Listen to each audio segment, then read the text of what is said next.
This is your sign to drop out of college. Now, before I get into this video, I want to make this quick little disclaimer. If you are either on a full ride scholarship, about to graduate college, meaning you're in the final year of your studies, or you plan on or desire to work a 9-to-5 job, this video is not for you. Nothing that I say in this video applies to you.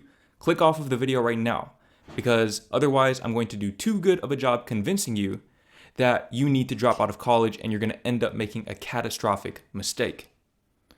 That said, if you do want to drop out of college, if those things don't apply to you, then there are a couple of assumptions that I'm going to make about you. The first assumption is that you don't want to work a 9-to-5. You want to be your own boss. You want to work for yourself. You want to control your time. You want to be able to travel wherever and whenever you please, wake up whenever you want like I do every day, and just generally live life on your own terms without having to clock in or out or ask for vacation time.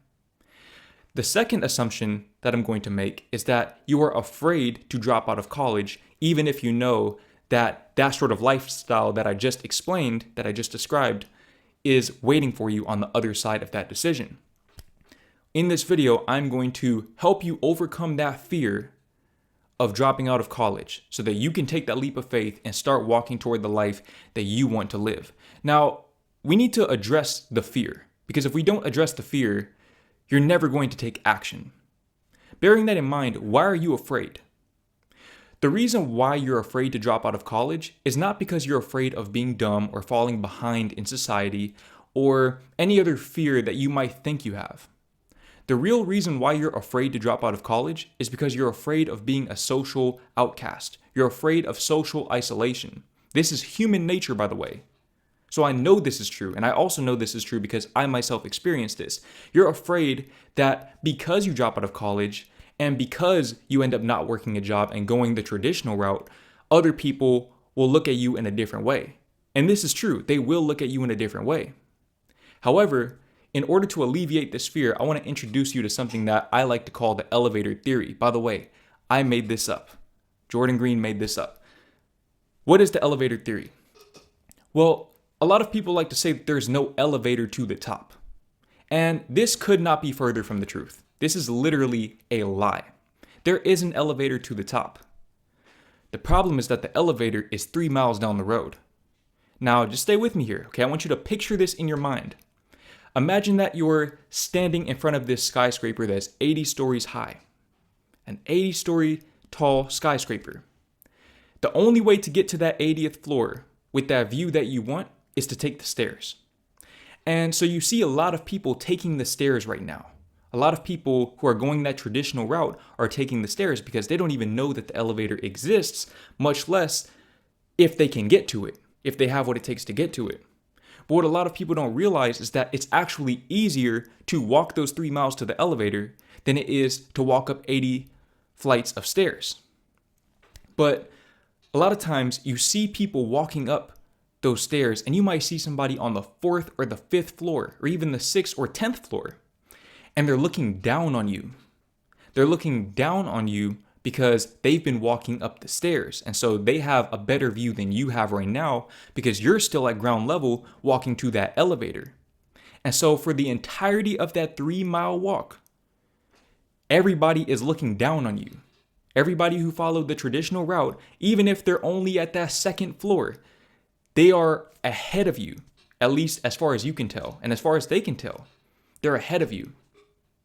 And what this looks like in practical terms is you're not making any money. You're basically stagnant. People are 25, 26, they have their own apartments. You're still living with your parents. You're living with your girl's parents, etc. That's the walk to the elevator. But once you get to that elevator, after those 3 miles are up, once you get to the elevator, however long it takes you, suddenly you'll get up to that 80th floor much faster than everybody who chose to take the stairs. Because as a matter of fact, most people who take the stairs never even get to the 80th floor. A lot of them stop somewhere around floor 30 or 40. And the ones who do get to that 80th floor by taking the stairs, by the time they get there, they're so tired that they can't even enjoy the view. In other words, those are the people who work until they're 65 and then retire so that they can finally begin enjoying life. I don't know about you, but that doesn't sound like an enjoyable life to me. Literally waiting until you're 65 to start enjoying your life and taking control of your time. It doesn't make sense to me. I don't know. It makes sense to other people. Never made sense to me. Bearing that in mind, dropping out of college might involve you actually walking down the floor right now. You might be on that first floor, meaning that you're in college, and you have to walk back down to ground level. So everybody else is going up the stairs. You have to go down the stairs, and then you have to take that walk of shame.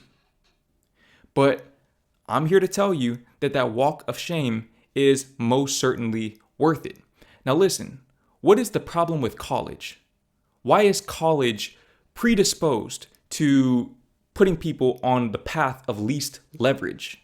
When I say leverage, I'm referring to the ability to yield disproportionate returns for your effort. The reason why is because college is a direct path to a 9-to-5 job. And a 9-to-5 job innately has low leverage. It has very low leverage. Whereas when you work for yourself, you have access to unlimited leverage, especially if you utilize the internet. You have access to the internet because you're watching this video, which means you have access to literally the whole entire world who also has access to the internet, which means you have access to effectively unlimited leverage. People get rich off of the internet. How many people do you know have gotten rich from a 9-to-5 in their 20s or even their 30s? How many people that you know personally? Not that many. And even if you do, they're probably so exhausted and overworked that they don't even have time to enjoy their money anyways, because they're stuck in servitude. That is what college does. Another way that college does this is they give you these student loans. Now, this is a USA specific problem. So if you're from another country, this might not apply to you. But in the US, it's not uncommon for students to come out of school with $40,000, $50,000, $100,000 of student loan debt. Imagine being 22 years old and having $100,000 in debt. And by the way, just a little fun fact, you can't file bankruptcy to clear out your student loans. You're stuck with them. You have to pay them. There's no getting around them. Okay, so literally you are stuck with this debt until you pay it off. And so you basically have to work a 9-to-5 just to get rid of that debt. Make it make sense to me. I don't know. I just don't see it. I never saw it, and I don't think I ever will see it. It just doesn't make sense to me. Another way that college prepares people for the path of least leverage is they convey the wrong message to people. Now, this is going to be very controversial, extremely controversial. If there are any academics watching this, if you're an academic, you're probably going to dislike the video and report my channel after I say this, but this is just the truth. It's okay to cheat. It is okay to cheat. As a matter of fact, I believe cheating should be encouraged. Why should cheating be encouraged? And by the way, when I say cheating, that means cheating off of other people. That means collaborating as a group where one person does one thing, another person does another thing, so on and so forth. That could also mean using ChatGPT, for example. All of these things are pretty much against the rules and grounds for expulsion at a lot of universities. As a matter of fact, my girlfriend, who is just now finishing up college, told me that they're not allowed to use ChatGPT at her school. It doesn't make any sense. Why would you not be allowed to use ChatGPT? That's like not being allowed to use a calculator. It doesn't make any sense at all. But again, they're trying to push people toward the 9-to-5 path. Granted, even on the 9-to-5 path, you should be using ChatGPT and collaborating and things like that. But that's besides the point. College is preparing you for the 9-to-5 path, which inherently involves less leverage. And it's also limited in terms of the upside potential, because you will never make more money than your boss, than the person who pays you. It's literally just math. You can't make more money at your job than your manager does because they're the ones who are cutting the checks.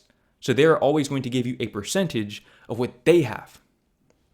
Okay, so in other words, when you're walking up those stairs, if you're on that 4th floor, that means your manager is always going to be above you. You can never pass your manager up on those steps unless you just job hop, and then that can affect your resume, so on and so forth. We're not even going to get into that because if you're watching this video, you're not going to have that problem anyways because you're going to drop out of school so that you don't have to deal with all of that.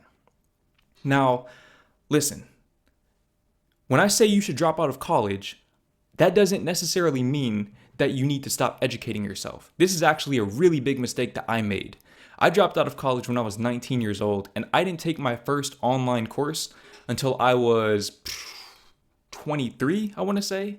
Or at the very least, I didn't complete my first online course until I was 23, literally last year. Now, since then, I've been stacking up the course certificates on Udemy. All right, I have been locked in. I've been investing in myself, reading books, taking courses, because I've realized that education is valuable. And being willing to pay for education is not bad. One area that college does offer a major advantage over not going to college is they provide a curriculum. A lot of people say that all the information that you could ever need is free, and this is true, but the problem is you don't know what you don't know, so you don't know what information to go seeking out. But online courses take care of that problem for you, and they do it at literally a fraction of the cost. You can take an online course for $3,000 today, and you can learn a skill that can make you $3,000 every day moving forward. But a lot of people don't want to do that. They say, oh, $3,000 is too expensive. No, it's not, because it's going to make you more money. It literally is free. It's free because it's going to make you more money than it costs you, assuming that you apply all of the principles. So in other words, when you drop out of college, start investing in online courses, invest in mentorships and masterminds. These things aren't scams, contrary to popular belief. Maybe some of them are. Maybe some coaching programs, some courses, some masterminds, etc. are scams. But if you go to a credible place like Udemy or Skillshare, I'm not sponsored by either of those websites, by the way, but if you go to a place like that and you just start investing in courses and you read the reviews, you can quickly figure out which courses are legit and which ones aren't. And I have learned more in this past year from taking these online courses than I ever did from school as a whole. Granted, I only went to college for, I want to say, a semester and a half, but I learned more practical information in the last year from taking these online courses that I probably spent a total of, I don't know, $500, $400, something like that. I learned more in that time frame and with that investment than I did in my entire schooling career. Really my entire life up to that point. So just because you drop out of college doesn't mean that your education is over. As a matter of fact, the day that you drop out of college is the day that your education begins.